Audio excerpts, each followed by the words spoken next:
The Animals and the Plague. Once upon a time, a severe plague raged among the animals. Many died, and those who lived were so ill that they cared for neither food nor drink, and dragged themselves about listlessly. No longer could a fat young hen tempt Master Fox to dinner, nor a tender lamb rouse greedy Sir Wolf's appetite. At last, the lion decided to call a council. When all the animals were gathered together, he rose and said, "Dear friends, I believe the gods have sent this plague upon us as a punishment for our sins. Therefore, the most guilty one of us must be offered in sacrifice.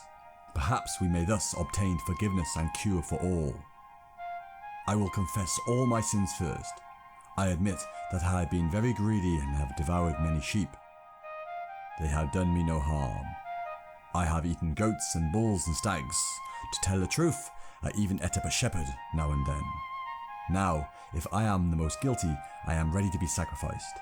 But I think it best that each of one of us confess his sins as I have done. Then we can decide in all justice who is the most guilty."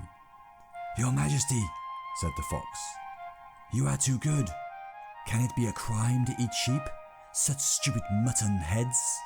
No, Your Majesty, you have done them a great honour by eating them up. And so as far as shepherds are concerned, we all know they belong to that puny race that pretends to be our masters." All the animals applauded the fox loudly. Then, though the tiger, the bear, the wolf, and all the savage beasts recited the most wicked deeds, and all were excused and made to appear very saint-like and innocent, it was now the ass's turn to confess.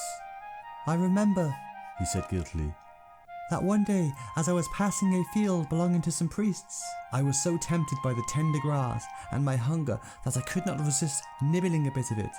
I had no right to do it, I admit." A great uproar among the beasts interrupted him. Here was the culprit who had brought misfortune on them all.